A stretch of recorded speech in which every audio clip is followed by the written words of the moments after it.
The first thing I noticed was the quiet confidence in Mark Davidson's office, the kind that comes from believing the room belongs to you. His desk was polished to a mirror shine, the kind of mahogany that makes everything feel expensive, untouchable, final. He didn't invite me to sit. He just watched me the way you watch a line item you're about to cut, then delivered the message with a calm that almost sounded rehearsed. A department restructure, he called it. My role would be eliminated next month, not a performance issue, not a discussion, not even an apology. Just a decision wrapped in corporate language served with a smile he tried to hide and failed. Then he added the part that made my stomach go cold, not because it shocked me, but because it revealed exactly who he had become. Before I left, I would be expected to train my replacement. Her name was Jennifer. She would start tomorrow.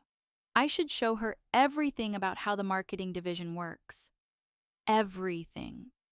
As if 12 years of building trust with clients, rescuing campaigns at midnight, and protecting the brand when leadership stumbled could be transferred like a password.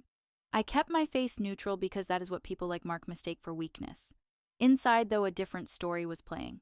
Not the story he believed where I was a loyal employee being quietly pushed aside. The real story had begun long before this meeting, back when the company still felt like a place you could be proud of. It started with Robert Davidson, Mark's father, the founder who led like he meant it. Robert had a way of seeing talent before it was obvious, and he treated potential like an investment worth making. Under him, I grew from a junior associate into the person clients asked for by name, the one they trusted to tell the truth, even when it was uncomfortable. Years ago, when he promoted me, he said something that stuck to my ribs. Success is not just about profit, it is about building something that matters. Then Robert died suddenly, the kind of loss that rearranges a company and a family in the same breath. Mark took the chair, and in months, the place began to change. Mentorship became politics. Innovation became shortcuts. The culture Robert protected was replaced by a glossy, fragile thing held together by ego and favoritism. People who cared left first. Then, clients started asking harder questions. Then, the numbers began to tilt. And somewhere in that slow collapse, I made a choice that still felt heavy. When I thought about it, I would not let Robert's legacy be gutted in silence.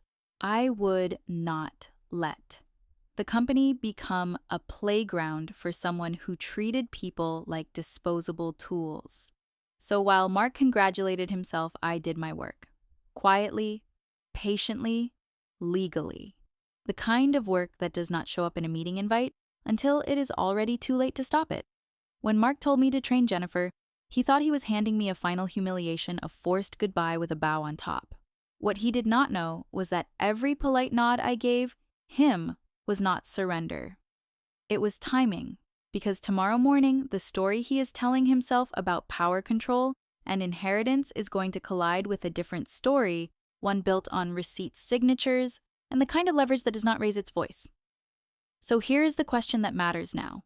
When the person who tried to erase you learns you have been holding the keys all along, do you choose revenge or do you choose justice that leaves the company stronger than before? When I walked out of Mark's office, I kept my pace steady, the same measured stride I used when a campaign launch went sideways, and everyone looked to me for the calm solution. In the hallway, the fluorescent lights hummed and the carpet muffled my footsteps like the building itself was trying to pretend nothing had happened. I passed framed photos of product launches, old team celebrations, and a glossy portrait of Mark shaking hands with someone important, the kind of photo he loved, because it made him look like he belonged there. 12 years. That number landed in my chest as if it had weight. I'd given this place my 20s and most of my 30s. I'd learned the language of stakeholders, the rhythm of quarterly targets, and the unspoken rules of how to keep a company's reputation intact when leadership made the kind of mistakes you cannot admit out loud. And I remembered a very different version of this company, one that did not feel like a stage built for Mark's ego. In the beginning, Davidson Tech felt like a workshop, not a throne room. Robert Davidson, the founder, ran it like the future mattered. He wore simple suits, showed up early, and knew people by name. Not just executives, but the woman who fixed the printer jam on the third floor the engineer who stayed late to test a prototype, the junior account rep who froze during her first client pitch. Robert noticed effort. He rewarded curiosity. He asked questions that made you better.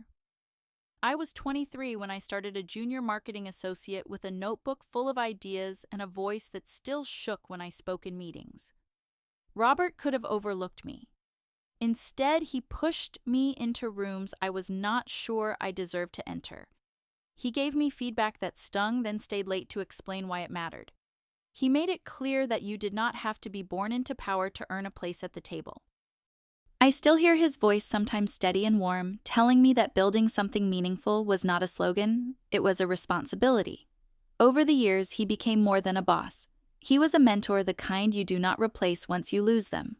And when he promoted me to director, he said it like a promise, not a favor. He believed in me, and for a while the company felt like it believed in all of us. Then Robert died. No gradual goodbye, no long handoff. One day, he was there speaking about the next product roadmap, and the next day, the building felt colder. Grief did not just hit the family, it hit the entire organization. People moved quietly, like they were afraid their footsteps might offend his memory. Mark stepped into the CEO role, as if it had always been his, as if the title alone gave him wisdom. At first, we tried to be fair. We told ourselves he was grieving too. We made space for awkward decisions and rough edges, but grief did not explain what came next. Mark did not inherit his father's patience. He inherited his father's power and used it like a weapon. The first thing he dismantled was the culture. He replaced mentorship with competition. He replaced transparency with whispers. He began rewarding loyalty to him, not excellence for the company. Meetings shifted from problem-solving to performance theater. People stopped bringing bad news because bad news got punished. Employees who had built the company's foundation were suddenly described as expensive, outdated, replaceable. Mark started hiring people who reminded him of himself, confident, loud, connected, but thin on substance. There were the golf buddies who arrived with big titles and vague responsibilities, and the social friends who laughed too hard at his jokes and called it leadership. The company's identity shifted from building to extracting. Short-term wins became everything. If a strategy looked good on a slide deck, Mark loved it even if it broke client trust in real life. And I watched the damage spread like a slow leak. A major client called me one evening, voice tight, asking why our deliverables had changed without discussion. Another client quietly moved their renewal meeting forward, which is corporate code for they are already looking at your competitors. Our brand, the one I had protected for years, started to feel like it was slipping out of my hands. That was the first betrayal, not Mark firing me, but Mark taking what his father built and treating it like disposable property. The second betrayal was more personal. Mark began rewriting history. He talked about Robert as if Robert had been naive, too soft, too sentimental. He implied that the company had succeeded despite those values, not because of them. And every time he did it, something in me tightened like a knot forming around a truth I could not ignore. I was not just watching a company decline, I was watching a legacy be mocked. I tried at first the reasonable ways. I brought data. I brought client feedback. I proposed gradual reforms that would restore trust without making Mark lose face. He listened with a polite smile and then did whatever he wanted anyway. I tried going to the board, the older members who had served under Robert, but Mark had spent years sidelining them. Some were tired, some were afraid, some had been pushed into irrelevance so slowly they did not even notice it happening. I realized I could keep fighting on the inside and lose, or I could change the rules of the fight without breaking the law or my own ethics. That is when I started building options. Not fantasies, not sabotage, not anything that would harm people. Options. I met with a financial advisor, then a corporate lawyer named James Chen, the kind of lawyer who never raises his voice because he does not need to. I asked one question quietly, like I was asking for directions, but it was the most serious question of my life. What does it take to protect a company when the person steering it refuses to see the cliff? James did not flinch. He laid out legal pathways, governance realities, shareholder rights, board procedures, disclosure obligations, and the difference between influence and control. He was careful with every word, and I was careful with every decision. I did not want revenge that burned the place down. I wanted accountability that rebuilt it. Over the next months, I did what I had always done in marketing. I planned, researched, tested, and moved patiently. I tracked performance, employee turnover, client churn, and the patterns Mark could not hide behind charisma. I connected with former employees who had left and listened to what they had experienced. I kept everything documented, not for gossip, but for truth. My best friend at work, Maya, the head of HR, became my anchor. Maya had watched good people get pushed out for refusing to flatter Mark.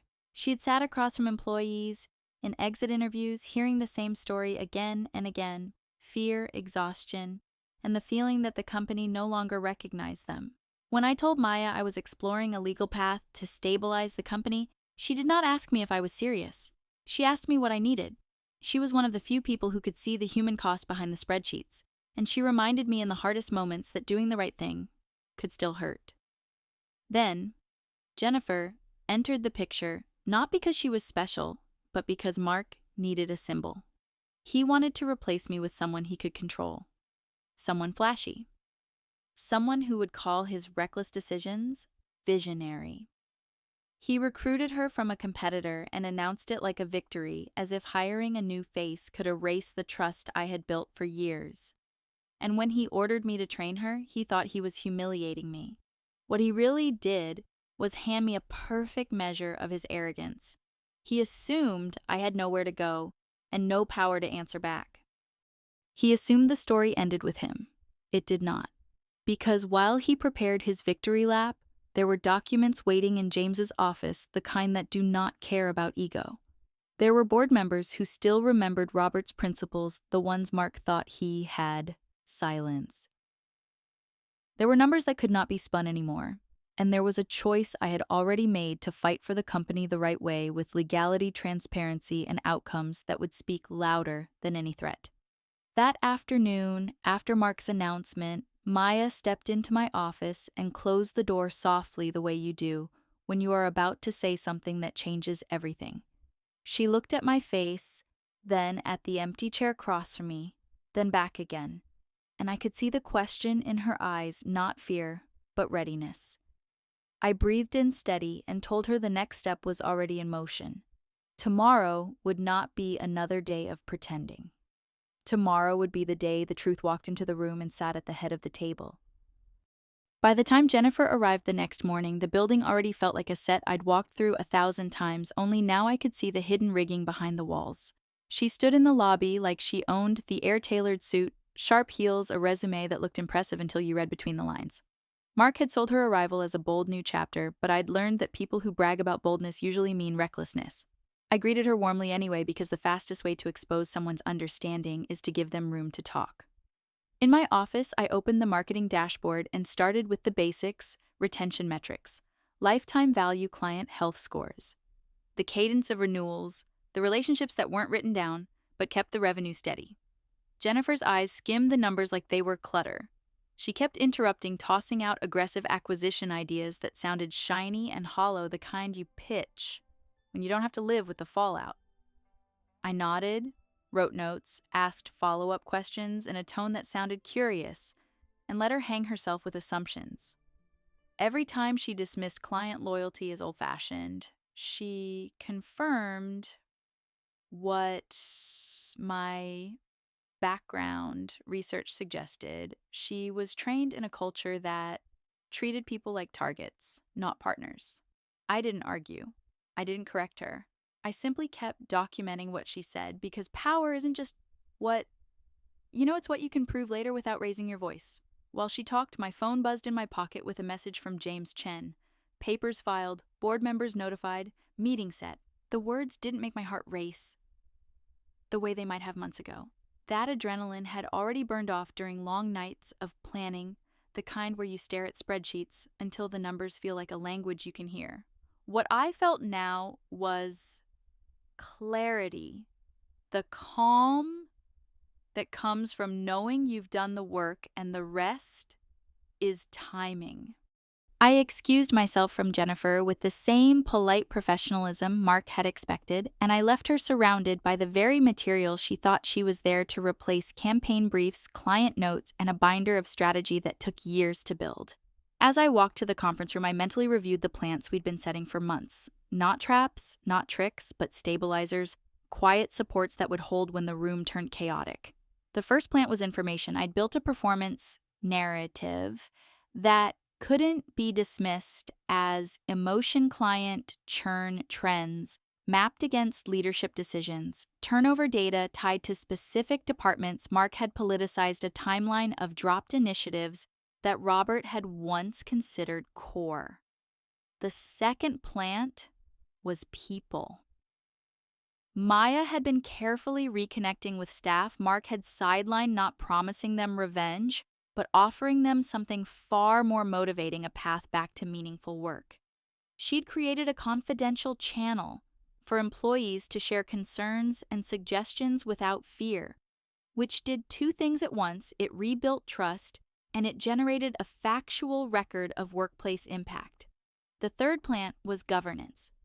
James had reached out to board members who'd been pushed into ceremonial roles, the ones who still remembered what Robert valued, and quietly reminded them of their responsibilities. Not in a dramatic way, just in a precise legal way that made it easy for them to step back into relevance without feeling like they were betraying anyone. And the fourth plant was visibility, because reputations aren't rebuilt in secret. I'd already drafted a communication plan that focused on stability, continuity, and a return to values, a plan that spoke to employees and clients without naming villains, without turning it into a spectacle. The goal was never to humiliate Mark publicly. The goal was to stop the bleeding and restore credibility before rumors could do more damage than mismanagement had already done. In the conference room, Mark's voice was already raised as he argued into his phone, outraged that a board meeting could happen without his permission. That line, his assumption that authority was the same as control, told me everything about why he was about to lose. I took my seat at the head of the table before anyone could think to question it, and I waited, letting silence do the work that anger never could. Board members filed in, some with guarded expressions, some with relief they tried to hide. They were the old guard, the ones Robert had trusted, the ones Mark had treated like dusty furniture. When James arrived, folder in hand, the room shifted. Paper has a kind of gravity that charisma can't fight. Mark demanded explanations. I gave none at first. I let James distribute documents because the order mattered. First, ownership, then filings, then the plain language summary that made it impossible to misunderstand. When I finally stood, I didn't deliver a speech. I delivered a timeline. 3 months ago, a holding company acquired a controlling interest. This morning, everything was finalized and properly recorded. Mark tried to laugh it off, tried to claim it was impossible, tried to reduce me to my job title, like titles were limits instead of labels. I didn't correct him with pride. I corrected him with facts. I explained the years of careful investment, the disciplined purchases, the legal structure, the compliance, the thresholds, the patience. I didn't describe it as a coup. I described it as stewardship. Then I placed a photo of Robert on the table, not to guilt anyone, but to anchor the room to what mattered. Robert built this company on innovation, integrity, and respect. Under Mark, those values had been traded for short-term optics. The numbers proved it. The culture proved it. The client departures proved it. And if we were serious about restoring this company, we needed leadership that understood sustainable growth isn't built by fear. Mark sputtered about lawyers. James calmly offered documentation, and as the paper trail unfolded, I watched the board members' faces change from confusion to recognition. This wasn't a personal dispute anymore. It was governance doing what governance is meant to do when a company is in decline. When the vote came, it didn't take long. The decision wasn't fueled by drama. It was fueled by reality. Mark was removed from leadership, and yes, security escorted him out when he refused to leave. But what stayed with me wasn't his shouting. It was the quiet after the collective exhale of a room that finally felt like it could reset. The moment the door closed behind him, the real work began. I went straight to the plants we'd prepared. First, Jennifer. Her contract wasn't finalized, and I handled it without spectacle. I met with her briefly, outlined the misalignment between her approach and the company's direction, and gave her a clean professional exit option. She took it fast because people who climb quickly know when the ladder has moved. Next, we began rebuilding from the inside out. Maya and I reviewed departments not as org charts, but as living systems. We identified high performers who'd been blocked, and we scheduled listening sessions where people could speak without being punished for honesty. We restarted the mentorship program Robert had valued not as a nostalgic gesture but as a pipeline for leadership that wasn't based on proximity to the CEO. We reopened the innovation lab Mark had shut down, and we tied it to measurable outcomes so no one could call it a vanity project. We also repaired client relationships deliberately. I called key accounts, personally acknowledged the instability without oversharing, and explained the new leadership's commitment to consistency and ethics. We didn't promise miracles. We promised transparency and follow-through, and then we delivered quick wins that proved our words weren't performative. Meanwhile, the rumor mill tried to spin up because Mark wasn't the type to leave quietly. He floated stories about instability and illegitimacy. But rumors collapse when the facts are boring and consistent. So we became boring in the best way. Steady deliverables, clear updates, improved response times, better product feedback loops, and a visible return of talent that people recognized and trusted. Over weeks, employee engagement rose, then client confidence stabilized, then the numbers stopped sliding. That's the thing about real power. It doesn't need to shout. It shows up as outcomes. And throughout it all, I kept one question. Close, the one that guided every decision I made from that day forward. Could I rebuild this company in a way that would make Robert proud without becoming the kind of leader Mark had been? Because winning a board vote is easy compared to earning trust back. And trust, once broken, can only be rebuilt by choices repeated quietly until the culture changes for real. The first week after the leadership change felt like waking up after a storm and realizing the house is still standing, but the roof needs work you can't ignore. People smiled more in the hallways. Yes, and meetings stopped feeling like a courtroom, but the deeper damage didn't disappear just because Mark's name was no longer on the door. The company had been running on fear for years. Fear doesn't vanish overnight. It hides in habits. It shows up when someone hesitates before speaking. It shows up when a manager asks for permission instead of offering ideas. It shows up when talented people wait for the other shoe to drop. Because in a toxic environment, good news never feels safe. I tried to move carefully because I'd seen leaders rush into reform the way some people rush into renovations, tearing down walls without checking what's load-bearing. I didn't want to break what was still holding. But the truth was, we didn't get a clean reset. We inherited a mess. And within days, the mess started pushing back. It began with a pattern I should have anticipated. Mark's allies didn't leave quietly. Some of the executives he'd promoted were still in place, and they wore loyalty like armor. They smiled. In meetings, agreed with new priorities, and then stalled quietly in the background. Projects missed deadlines for vague reasons. Approvals got lost. Decisions that should have taken one day took a week. It wasn't open rebellion. It was something more corrosive, passive resistance dressed as process. Maya brought me a list of oddities, small at first, then too many to ignore. Expense approvals that didn't match policy. Vendor contracts signed with unusual terms. A consulting firm hired at a premium rate with deliverables that read like fluff. When we dug deeper, the pattern sharpened into a possibility I didn't like. Mark hadn't just made bad leadership decisions.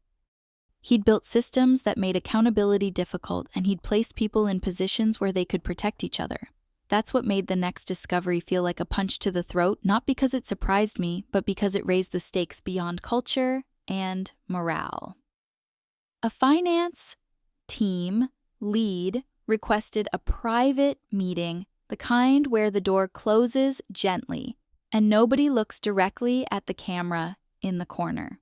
She didn't accuse anyone outright. She didn't need to. She slid a folder across the desk hands, slightly trembling, and said she was worried about irregularities in how certain budgets had been categorized. "I don't want to make assumptions," she said, "but I can't reconcile these line items." In the past, under Mark, that conversation would have ended with her being transferred or pushed out or branded as difficult. Now it ended with me thanking her and feeling the weight of responsibility settle like stone. Because saving the company wasn't just about putting the right person in the CEO chair. It was about facing whatever had been hidden while everyone was afraid to look. James Chen advised immediate caution. Not panic, caution. We needed internal controls, independent review, and careful language. We needed to separate facts from suspicion. We needed to protect employees from retaliation and protect the company from self-inflicted chaos. The temptation in moments like this is to make a dramatic public stand, to declare that you're cleaning house and naming names. But drama is not governance. Governance is slow, precise, and sometimes painfully quiet. So we initiated an external audit with a reputable firm and tightened authorization rules across departments.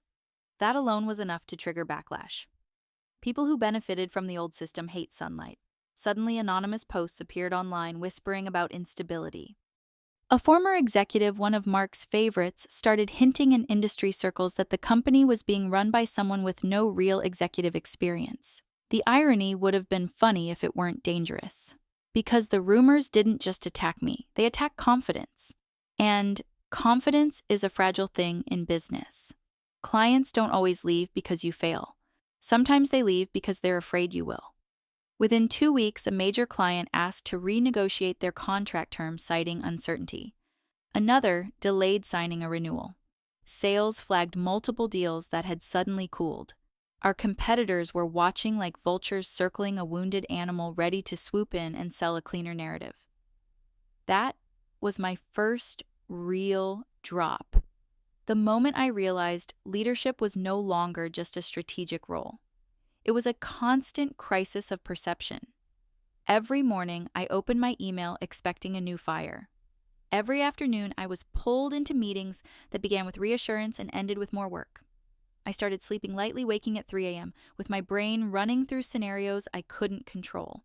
Then came the twist that tested me in a way Mark never could. The audit revealed early signals of questionable contracting practices during Mark's tenure. Not a neat cinematic smoking gun. Real life is messier than that. It was a web of decisions that looked irresponsible at best and unethical at worst, with a few individuals positioned to deflect blame if anything ever surfaced. And as the board reviewed preliminary findings, some members flinched. Not because they didn't want accountability, but because they feared the consequences. Legal exposure, shareholder reaction, public headlines, the kind that don't care about nuance. One board member said what others were thinking. If this becomes public, it could hurt the company more than it helps. That sentence was a mirror held up to my own fear. Because it forced a question I hadn't wanted to face yet. Was I willing to do the right thing even if it cost us in the short term? Even if it made me unpopular? Even if it made the turnaround slower? I understood the risk, but I also understood something deeper. If we protected the past, we would become its accomplice. And if we built a new culture on avoidance, it would collapse the moment the next storm arrived. I asked James to outline our ethical and legal obligations, and to recommend a path that prioritized compliance, transparency, and employee protection. Maya focused on internal communication because people could feel tension even if they didn't know the details. She created safe check-ins for teams, gave managers scripts that avoided rumors without lying, and emphasized stability and support. Still, the strain showed. A product lead snapped in a meeting exhausted. A junior analyst cried in the bathroom after hearing whispers about layoffs that weren't even planned. The ghost of Mark's regime still haunted us, because once people are conditioned to fear, silence becomes their default. And then on a Friday evening, when the office had mostly emptied, I found myself alone in what used to be Mark's office, staring at Robert's old photo on the desk. The building was quiet, but my head wasn't. I felt the pressure of choices layered on choices. I'd fought to gain control, and now control had revealed a truth. Leadership isn't a prize. It's a burden you accept when you're willing to take responsibility for what others would rather ignore. My phone buzzed. A message from Maya. 2 managers asked if Mark is coming back. They're scared. I stared at the screen longer than I should have. That fear wasn't just about Mark, it was about trust. People needed to know they were safe. Not safe from consequences, but safe from unpredictability, humiliation, and being treated like disposable parts. I took a breath and made a decision that would shape everything next. We would not cover for the past. We would not chase headlines. We would do this properly, even if it hurt. We would communicate carefully, act ethically, and rebuild credibility through consistency. The next Monday, I addressed the leadership team with a firmness that surprised even me. I didn't name individuals. I didn't spill confidential details. I said we were strengthening controls, reviewing vendor relationships, and committing to a culture where concerns could be raised without punishment. And I made one promise, simple and non-negotiable: nobody would be retaliated against for telling the truth. That promise changed the air in the room. Not instantly, but enough that a few people stopped looking at the floor. Enough that someone finally asked the question they'd been swallowing for years. What happens if the truth is worse than we think? I answered honestly. Then we face it and we fix it. Because at that point, the turnaround wasn't about beating Mark. It was about building a company that didn't need someone like Mark to learn what integrity means. By the time the audit process moved from whispers to structure, the company didn't feel like it was in a crisis anymore. It felt like it was in a test. Not the kind you pass with a clever presentation, but the kind you pass with discipline when nobody is clapping. The board wanted certainty. Employees wanted safety. Clients wanted stability. And the industry wanted a story it could repeat at conferences and in private Slack channels, something simple enough to gossip about on a Tuesday afternoon. That's the problem with change. The truth is complex, but rumors are fast. The first wave came internally. People divided not into villains and heroes, but into something more human: those who had suffered under Mark and those who had survived by adapting. Some employees were openly relieved, almost giddy at the return of daylight. They spoke up in meetings for the first time in years. They laughed without checking who was listening. They talked about ideas again. Others stayed cautious, sitting with their shoulders raised, waiting for the moment the company would swing back into old habits. A smaller group, the ones who'd benefited from Mark's favor, didn't lash out publicly. They tried to frame the leadership change as a temporary disruption, a procedural glitch that would be corrected. They asked pointed questions in meetings about chain of command and decision rights, not because they needed clarity, but because they wanted to reassert dominance through process. Maya called it what it was: fear disguised as professionalism. Because for some people, fairness feels like oppression when they've gotten used to special treatment. The second wave came from outside. Mark's name didn't vanish the moment he left. It lingered in people's mouths, in investor chats, in the careful tone of clients who didn't want to insult the new leadership. but didn't want to be the last one holding the bag either. Mark began calling favors not always directly, but through intermediaries. People I hadn't heard from in years suddenly wanted coffee. Vendors asked strange questions about our direction. A trade newsletter ran a vague piece about uncertainty at Davidson Tech, filled with anonymous commentary that read like it had been crafted for maximum doubt.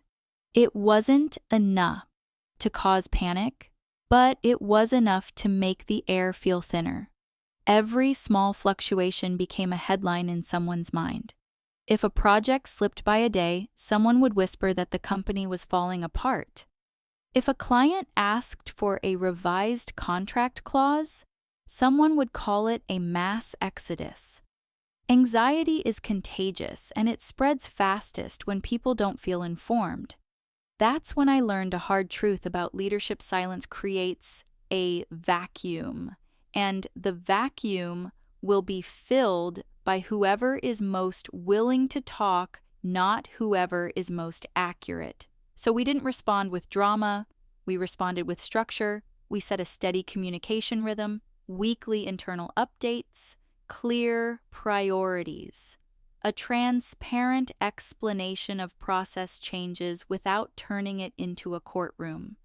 Maya trained managers to speak with confidence without oversharing.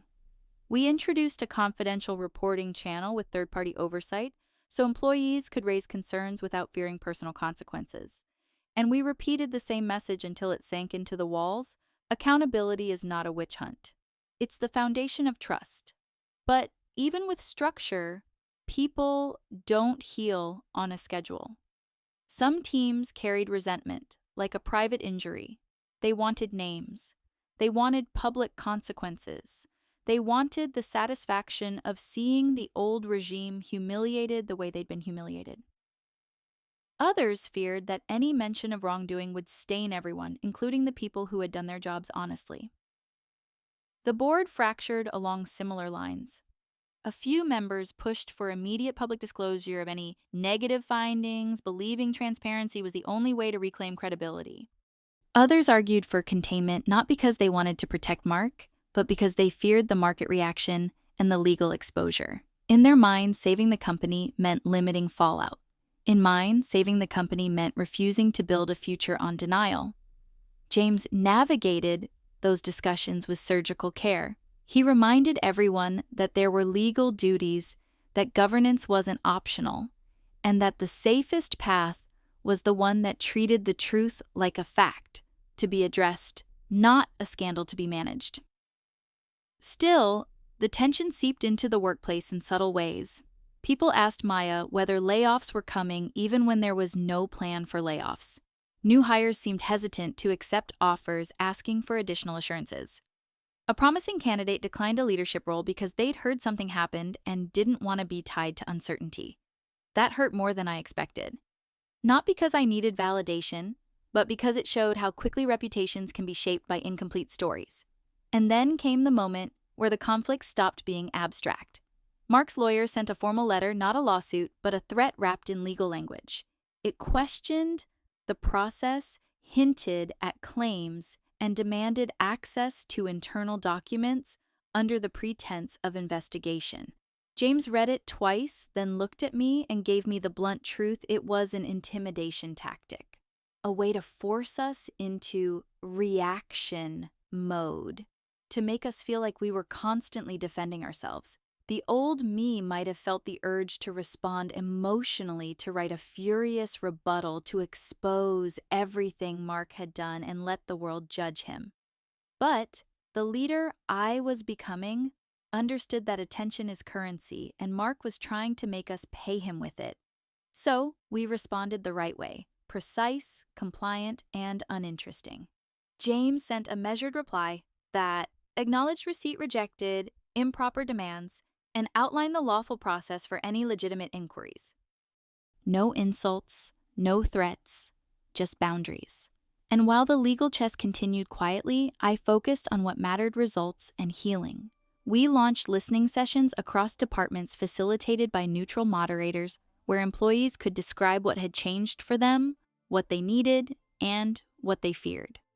The sessions weren't therapy, but they were human. People talked about being ignored, about watching promotions go to favorites, about losing confidence in their own work, because praise had become political. Some stories were raw enough to make the room feel heavy. Maya took notes. I took notes. And we made policy changes directly tied to those experiences. Clear promotion criteria, transparent performance reviews, training for managers on psychological safety, and a policy against retaliation enforced with actual consequences. We also addressed the outside world through consistent credibility. We met with key clients not to beg them to stay, but to show them the new governance posture and the operational plan. We didn't pretend the past didn't exist. We positioned it as a chapter we were correcting through compliance and improved controls. Slowly, trust began to reappear, not as applause, but as reduced friction. A client renewed without adding extra clauses. A vendor agreed to revise terms. A partner asked about collaborating on a long-term initiative again. Those small signs mattered because they were real. Yet the most difficult part wasn't board politics or external rumors. It was the moral tension inside the company. Some employees wanted to see Mark punished. Some wanted to forget he ever existed.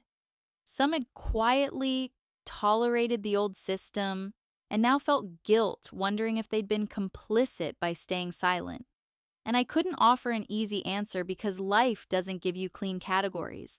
I could only offer a direction.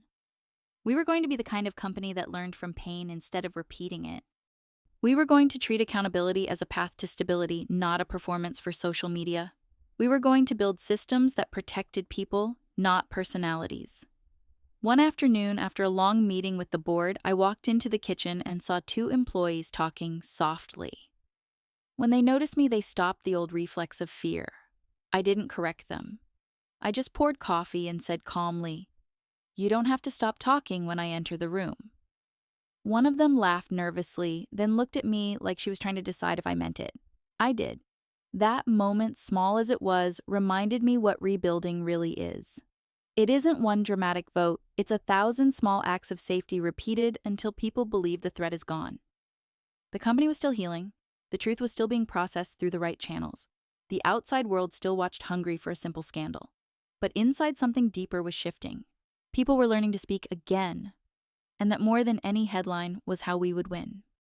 A year's long enough for people to forget the details, but short enough for them to remember the feeling. By the time we reached the next annual meeting, Davidson Tech no longer felt like a company holding its breath. It felt like a place that had learned how to inhale again.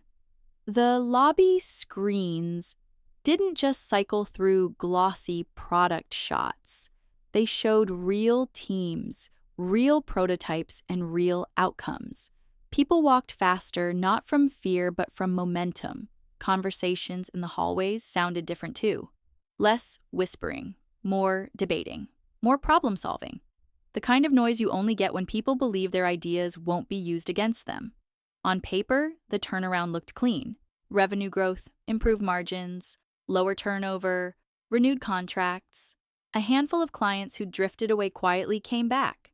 If you only looked at dashboards, you'd think the story ended there as a neat corporate comeback. But the truth was messier, and it deserved to be told that way because the real cost of restoring something meaningful isn't always visible in quarterly reports. It shows up in the nights you don't sleep, the relationships strained by stress, the hard conversations that leave you exhausted for days, and the quiet grief of realizing you can't rewind time to protect everyone who got hurt before the change.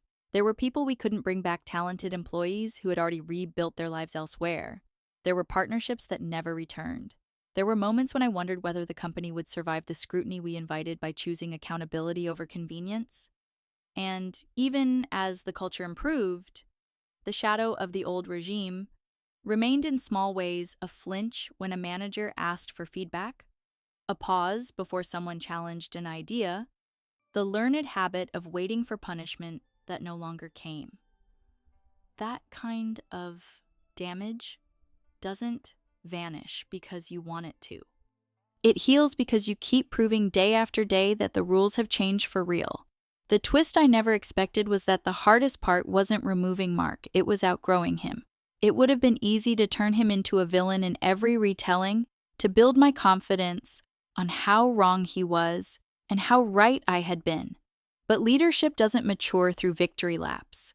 It matures through restraint, through refusing to let bitterness become a management style, through making decisions that would still be defensible if your worst enemy read every email and every policy change.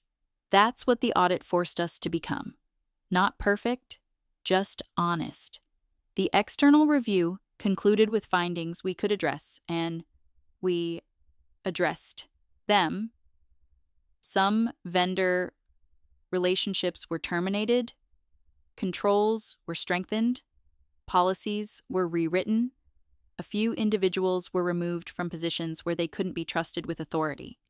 We did it without spectacle, because accountability isn't entertainment, it's a promise you keep.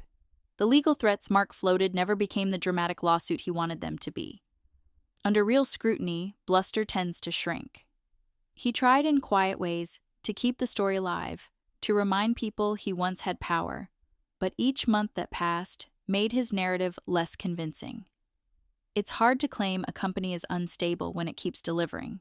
It's hard to claim a takeover was illegitimate when every filing is clean and every outcome is measurable. In business, truth doesn't always win quickly, but it wins steadily when you keep the receipts and stay consistent. On the day of the annual meeting, I stood backstage holding a small photo in my hand, the one of Robert Davidson smiling beside me at the company's 10th anniversary. The edges were slightly worn now, the way keepsakes become when you reach for them often. Maya stood beside me, reviewing last-minute details, then looked up and said softly that I didn't need to carry the whole weight alone anymore. I wanted to believe her. I walked onto the stage and faced a room filled with employees I had seen at their best, and their worst employees who had stayed when it was hard, who had left and returned, who had joined, because they sensed a different future here. I didn't open with a victory speech. I opened with a simple truth. This company had lost its way for a while. And it wasn't just the numbers. It was the spirit. The belief that integrity mattered even when nobody was watching. I talked about what we rebuilt, mentorship, innovation, transparent leadership pathways, and a culture where people could raise concerns without fear. Then I showed them what we were building next, a partnership with local schools bringing hands-on STEM programs to communities that had been overlooked, a project that didn't just improve our brand image, but reflected our values in public. The applause that followed wasn't the loudest I'd ever heard, but it was the most meaningful because it felt earned. After the meeting, I returned to my office and found an email waiting. The sender's name made my throat tighten. Margaret Davidson, Robert's widow. I opened it slowly, expecting formality, maybe a polite acknowledgement, maybe nothing at all. Instead, the message was simple and devastating in the best way. She told me she'd been watching the company's progress. She told me Robert had always believed I understood what the company was meant to be. She thanked me for protecting his dream and making it stronger. I read it twice, then sat back in my chair and let the silence settle. That was the real payoff, not watching Mark lose his title, not seeing the board vote swing, not even the financial recovery. The payoff was knowing the company's original purpose had survived not because it was protected by inheritance, but because it was protected by someone willing to do the hard, unglamorous work of stewardship. That evening, as the office emptied, I walked past the wall where Robert's old motto still hung. Success isn't just about making money. It's about building something that matters. I had read those words for years, but now they landed differently. Mark had tried to erase me. He had tried to force me to train my replacement like I was a disposable part. And in doing so, he had pushed me into becoming more than an employee. Not a hero, not a villain. Just a person who decided that fairness and truth were worth the risk. And yet the ending wasn't a clean triumph. Because there is always a cost. I lost the comfort of being just the marketing director. I lost the ease of clocking out mentally when the day ended. I lost a version of myself that could look away from uncomfortable truths. In exchange, I gained something heavier and more valuable: responsibility. The kind that makes you cautious with power because you've seen what happens when the wrong person holds it. The next morning, I arrived early as usual. The building was quiet, but it didn't feel haunted anymore. It felt ready. As the first employees trickled in, I heard the familiar hum of laptops waking up the soft laughter from the kitchen, the sound of a team already debating a product idea in the hallway. I sat at my desk, looked once more at Robert's photo, and understood something I hadn't fully grasped when this began. The best payback isn't humiliation. It's proof. Proof that values can survive greed. Proof that integrity isn't a poster on the wall, it's a series of choices. Proof that the person someone tried to discard can become the person who saves the whole place, not by tearing it down, but by building it back up. And now I'll ask you the question I've been carrying since the day Mark smirked across that desk. If you were in my place, would you chase the satisfaction of revenge, or would you choose the slower path of justice, the one that rebuilds instead of destroys, even when it costs you sleep, comfort, and the easy version of your life?